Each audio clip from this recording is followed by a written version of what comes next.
Si hay un personaje en las Escrituras donde pudiéramos destacar que pudiera ser una persona amargada y con un sentido de revancha absoluta, esta persona sería José, que ya siendo un adolescente se gasta la enemistad o el enfado de su padre y de sus hermanos al contarle sus sueños, y ya sabéis lo que ocurre después de él. Y después de haber sido preso y de haber sido restituido por el Señor como segundo de Egipto después de Faraón, él tiene 2 hijos. Pero ¿qué padre no se sentaría a reflexionar y examinar su vida para ver cómo ha de educar a sus hijos sin tener en cuenta el peso del pasado sobre él, o para evitarles pasar por donde ellos tuvieron que pasar, tropezar por donde ellos tuvieron que tropezar?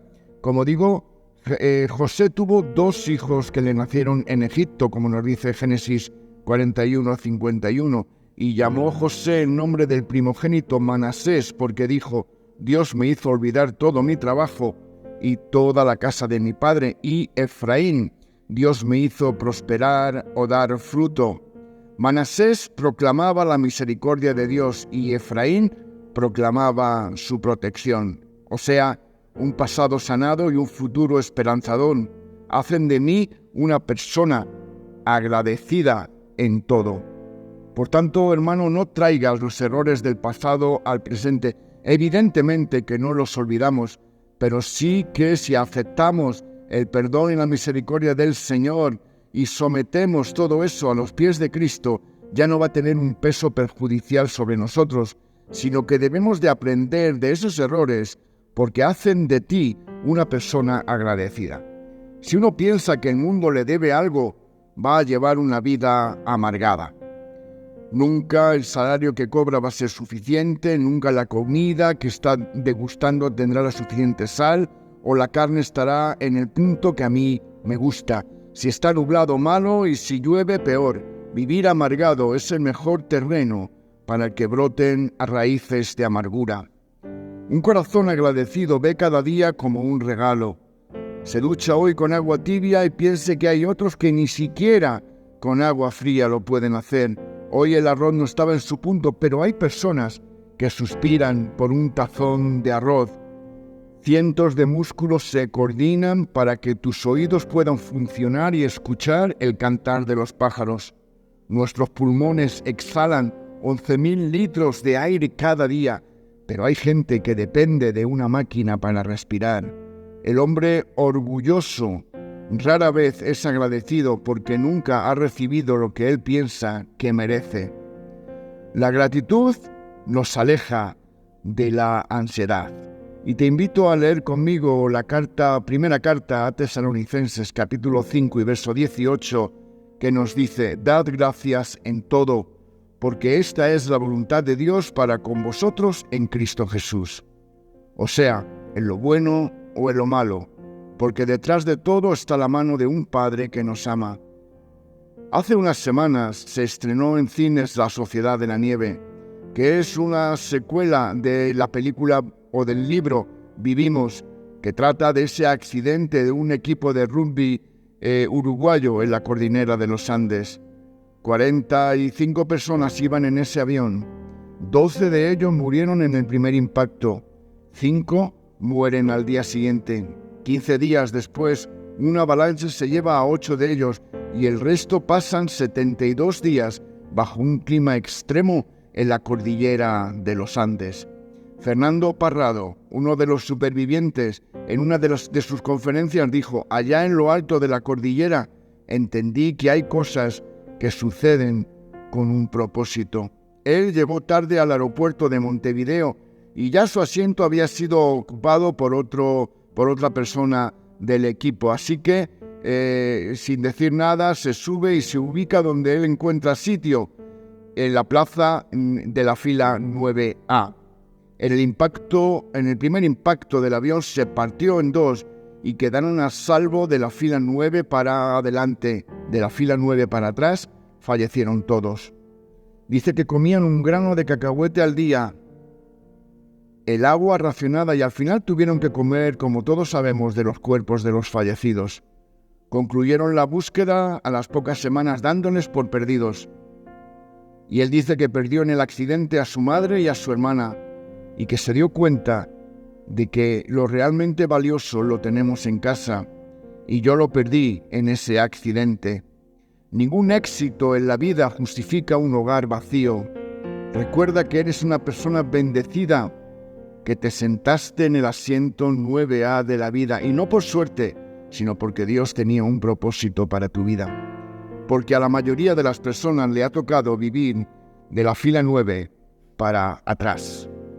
Y piensan, estoy aburrido y solo, todos los días son la misma historia, pero peor están algunos postrados en la cama, sin salud, en un hospital, que les tocó sentarse de la fila 9 para atrás y desearían sin duda estar aburridos en casa. Hay 3 momentos en la vida de Jesús donde Él da gracias por lo que está haciendo. Primera, Mateo 15, del 36 al 38, cuando repartió los 7 panes y los 7 peces. Cuando el Padre da alimento y las necesidades básicas son cubiertas, tienes salud, un lugar donde vivir, una familia, amigos y trabajo, debes ser una persona agradecida. Otra de las veces con claridad fue en Juan 11, del 41 al 42, cuando estaba frente a la tumba de Lázaro, agradecido porque siempre nos oyes, dice, porque siempre estás atento a nuestras oraciones. Y la tercera vez en Lucas 22, del 17 al 20, por el amor de Dios en la salvación, hoy somos salvos y perdonados por su sangre. Recuerda no olvidar nunca de dónde Dios te ha sacado y de lo misericordioso que ha sido contigo a pesar de la maldad de nuestro corazón, porque Él vino para darse en rescate por muchos. Porque el que sabe quién es no necesita demostrar nada. El que sabe quién es sabe humillarse. El que sabe quién es puede lavar los pies a los demás, puede acercarse a cualquier sector de la sociedad sin temor a que lo rechacen. Recuerda lo que debes olvidar, lo que te ha hecho mal, lo que te ha frenado, y no olvides lo mucho bueno que Dios hizo por ti en este año y tráelo a tu memoria para expresar agradecimiento. Porque cuando recuerdas las cosas malas, éstas te paralizan y van sembrando en ti esa raíz de amargura tan difícil de reconocer y de quitar. Unos leprosos le piden a Jesús que tenga compasión de ellos y obedeciendo se vuelven para atrás hacia sus lugares, hacia el templo, y mientras iban caminando iban sanando. Estas personas con lesiones en la piel, insensibilidad al tacto, al calor, al frío, entumecimiento de las extremidades, ausencia de sensibilidad en manos y pies y llagas ulcerosas con pérdidas de tejido, aparte de todo esto, eran proscritos, eran apartados de la sociedad. El sacerdote los declaraba impuros y con una campanilla debían de ir accionándola para que ésta sonara y advirtiera de que un impuro iba caminando. Eran apestados de la sociedad. La gente les evitaba, pero Jesús les llama y les sana, diciéndoles que se presenten al sacerdote para que éste dé fe oficial de su sanación, porque solo el sacerdote podía declarar la limpieza. Estos eran considerados como los excluidos y malditos de la sociedad, y solo, como dicho antes, era el sacerdote que podía declarar que estaban o limpios o contaminados. El sacerdote no intervenía porque esto no solía ocurrir nunca, porque nadie sanaba de la lepra. Curioso que de estos 10, solo uno, el samaritano, volvió a Jesús para darle gracias. Los demás, ¿qué estarían pensando? Bueno, de la que nos hemos librado, voy a ir a casa y voy a olvidar este mal trago.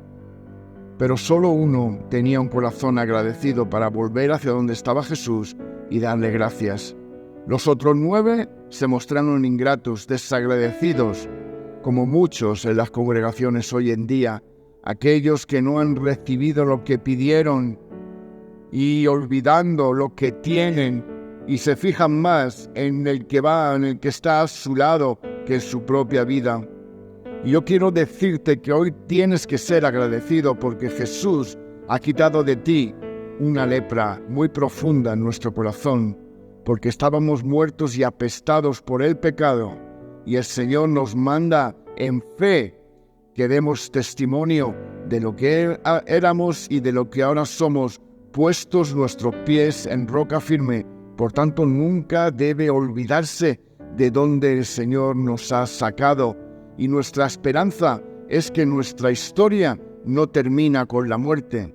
Y esto debería generarnos confianza. Debería esa confianza convertirse en una vida agradecida. Y el prisma, la forma en que ves la vida, en que ves a los demás, sin duda cambiará. Porque no merecemos nada. Ahora, pase lo que pase en la vida, la resurrección es mi horizonte y mi meta.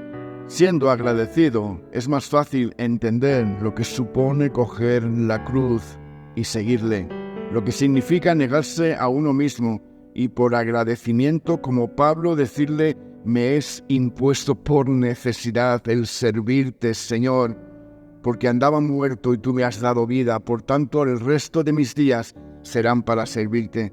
Pero qué pena y qué tristeza que siendo unos apestados, unos leprosos a veces espirituales, nos llenemos de derechos y vayamos por el mundo mendigando de lo mal que estamos, que la gente vea lo mal que estamos, y en la iglesia que vea la gente lo mal que estamos, y si no venimos a la iglesia porque me han exhortado, me puedo pasar 3 semanas sin venir, porque en mi corazón no hay agradecimiento.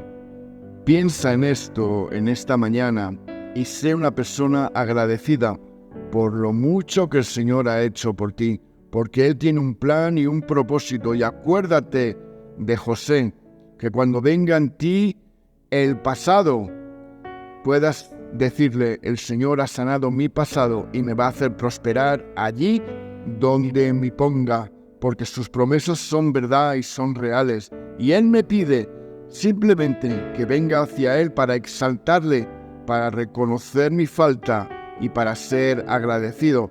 Y entonces mi vida tomará otro sentido. Sé agradecido y Dios te prosperará espiritualmente más allá de lo que tú puedas imaginar.